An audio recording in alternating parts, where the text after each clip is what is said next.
நீ சூட்டும் பூவுக்காக நெடுங்கூந்தல் ஆடுது. நீ வைக்கும் பொட்டுக்காக நடுநெத்தி வாடுது. காத்தாடி ஒன்னத்தானே உயிர் நாடி தேடுது. காவேரி எங்கே போகும் கடல் வந்து கூடுது.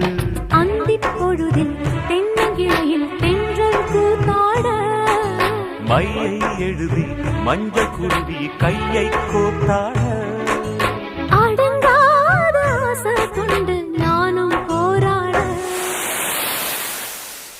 உனக்கென பிறந்தவ ரெக்க கட்டி பறந்தவ இவதான். என விட உனக்கு இங்கு மனசுக்கு பிடிச்சவ எவதான்.